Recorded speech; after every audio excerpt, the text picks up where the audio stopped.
Tribunal একে মোট 5টা মামলার দিন ধার্য ছিল। তার মধ্যে তদন্ত প্রতিবেদন দাখিলের জন্য ছিল শাপলা গণহত্যা এবং চট্টগ্রামের হত্যাকাণ্ড, যেটা জুলাই গণ অভ্যুত্থান চলাকালীন সংগঠিত হয়েছে। দুটোতেই আমরা সময় চেয়েছি এবং দুটোর সময় আগামী 12/1/2026 তারিখে আমাদেরকে সময় মঞ্জুর করে পরবর্তী তারিখ বা তদন্ত প্রতিবেদন দাখিলের দিন ধার্য করা হয়েছে। এছাড়া আরও ছোটোখাটো দু একটা ম্যাটার ছিল। আর সর্বশেষ যেটা ছিল সেটা হচ্ছে ট্রাইব্যুনাল হলে চাঙ্কারপুল হত্যাকাণ্ডের যে মামলা, সেই মামলার সাক্ষ্য গ্রহণের জন্য আজকে আমরা দুজন সাক্ষীর হাজিরা দিয়েছিলাম। একজন হচ্ছে একটা জব্দ তালিকার সাক্ষী, তিনি তার সাক্ষ্য প্রদান শেষ করেছেন। দ্বিতীয়জন মামলার তদন্তকারী কর্মকর্তা এবং সর্বশেষ সাক্ষী তদন্ত সংস্থার উপপরিচালক মনিরুল ইসলাম সাহেব, উনি তার জবানবন্দি শুরু করেছেন। জবানবন্দির এই ফার্স্ট হাফ হওয়ার পরে ডিফেন্সের আবেদনের প্রেক্ষিতে এটা অ্যাডজর্ন করা হয়েছে আগামীকাল পর্যন্ত। ট্রাইব্যুনাল 2-এ আজকে দুটো মামলা ধার্য ছিল। একটা হচ্ছে আবু সাঈদ হত্যাকাণ্ডের, সেইখানে আমরা দুজন সাক্ষীর হাজিরা দিয়েছি।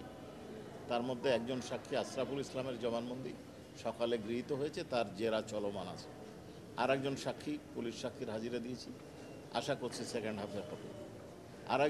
আরেকটি মামলা ছিল, সেটা হচ্ছে আশুলিয়ায় লাশ পোড়ানোর। সেই মামলায় আজকে সাক্ষ্য গ্রহণের দিন ধার্য ছিল, কিন্তু আমরা বিশেষ পরিস্থিতির কারণে আনঅ্যাভয়েডেবল সার্কামস্ট্যান্সের কারণে সাক্ষী আনতে পারি নাই বা আসে নাই, এই কারণে সময় চেয়েছি। তবে এই মামলায় যে একজন ভিকটিম, যাকে আমরা প্রথমে শনাক্ত করতে পারিনি, তদন্ত প্রতিবেদন কি নাম, আবুল হোসেন, তার ডিএনএ টেস্ট করার পরে পরিবারের সাথে ম্যাচ করে শনাক্ত করা হয়েছে। সেই লাশটা উত্তোলন করে তাদের পরিবারকে ফেরত দেওয়ার জন্য আবেদন করেছি। আশা করছি সেকেন্ড হাফে এটা শুনানি হবে এবং মঞ্জুর হবে। জি, আপনাদেরকে ধন্যবাদ। এই মামলা কি একজন আমরা শুনেছি যে রাজসাক্ষী হিসেবে সাক্ষ্য দেবেন? জি, আশুলিয়া মামলায় একজন রাজসাক্ষী আছেন। আমরা আশা করছি আগামী 2 সপ্তাহের যে কোনো একদিন, পরবর্তী সপ্তাহ বা তারপরের সপ্তাহের মধ্যে তাকে সাক্ষী নিতে পারবো। স্যার, কালকে সেক্ষেত্রে রায় দিন ধার্য হবে, এটা যেহেতু এটা নিয়ে সবার একটা আগ্রহ জায়গা আছে। একদিন আগে আমরা দেখলাম আওয়ামী লীগের পক্ষ থেকে একটা লবিস্ট ফার্ম নিয়োগ করা হয়েছে এবং জাতিসংঘে অভিযোগ দেওয়া হয়েছে যে এই বিচারের প্রক্রিয়াটা ঠিকভাবে হচ্ছে না। তো সার্বিকভাবে তারা এই যে অর্থ খরচ করছে অথবা যে দেশে এটা নিয়ে প্রস্তুতি শুরু করছে। আচ্ছা, প্রথম কথা হচ্ছে যে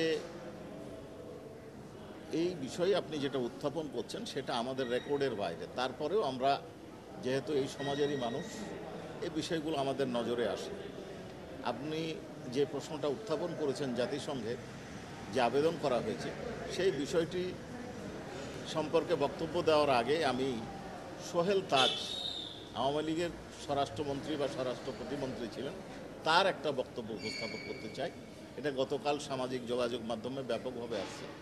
সেইখানে তিনি যেটা বলেছেন যে জনগণের টাকা লুট করে বিদেশে নিয়ে গেছে, জনগণকে হত্যা করে বিদেশে চলে গেছে, তারপরে সেই টাকা দিয়ে জনগণকে লেলিয়ে দিচ্ছে এই জিনিস, বিভিন্ন স্থাপনায় আগুন দিতে, এবং যে নেতার কর্মীদেরকে তারা ফেলে পালিয়ে গেছে তাদেরকে আবার নির্যাতনের শিকার পরিণত করেছে তারা। এই বক্তব্যটা সোহেল তাজের আপনারা দেখেছেন। এখন দ্বিতীয় বিষয় হচ্ছে যে ওনারা জাতিসংঘে একটা আবেদন করেছেন, আপনি বলছেন সেই জাতিসংঘের আবেদনে ওনারা কি বলছেন যে এই আদালতের কার্যক্রম ঠিকভাবে পরিচালিত হচ্ছে না। কেন ঠিকভাবে পরিচালিত হচ্ছে না তা আমার কাছে বোধগম্য নয়।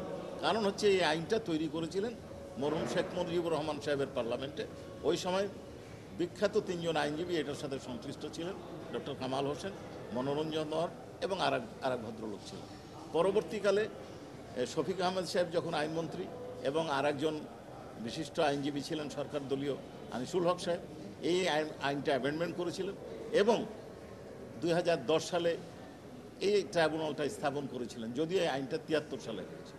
তো তাদের তৈরি করা আইন এবং অনুপস্থিতিতে কিভাবে বিচার চলবে সেই প্রক্রিয়াটা তারাই তৈরি করেছে। তো সেইখানে সেই প্রক্রিয়া অনুসরণ করে বিচার কার্যক্রম পরিচালিত হচ্ছে।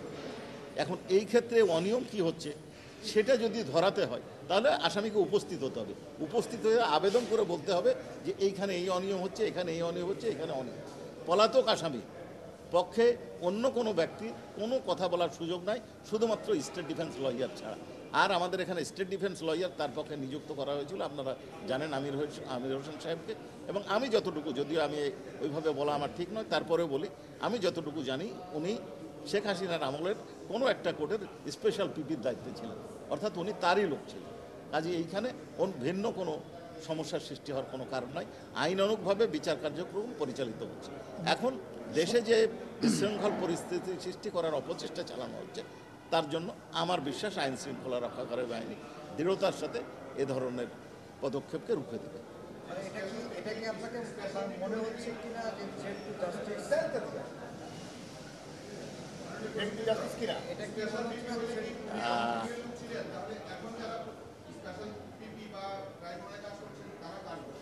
না, সেই আমলের কথা বলছি, তাদের না সেই না, আমি তা বলি নাই। আমি যেটা সেই বলতে period-এ। চেয়েছি, যে অভিযোগটা দেওয়া হচ্ছে যে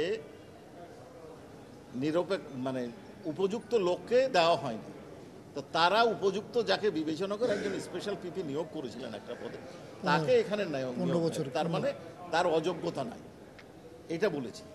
আর তারপরেও যদি কোনো লয়ারের, স্টেট ডিফেন্স লয়ারের ব্যাপারে কোনো প্রশ্ন উত্থাপিত হয়, তাহলে যিনি প্রশ্ন উত্থাপন করবেন তাকে এই মামলার লোকাস স্ট্যান্ডার্ডে থাকতে হবে, অর্থাৎ এই মামলায় কথা বলার অধিকার থাকতে হবে। তো অধিকার কার আছে? যারা পলাতক আসামি, তো তাদেরকে ট্রাইব্যুনালে আসতে হবে, আইনজীবী নিয়োগ করতে হবে, অথবা আইনজীবী নিয়োগ ছাড়া নিজেরাই বক্তব্য দেওয়ার অধিকারী রাখে তারা। তো তারা হাজির হোক, হাজির হয়ে কথা বলুন যে আপনি আর কি বলছেন।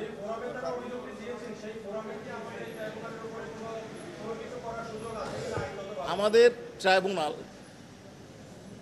আইন দ্বারা নিয়ন্ত্রিত, সংবিধান দ্বারা গ্যারান্টি দেওয়া হয়েছে।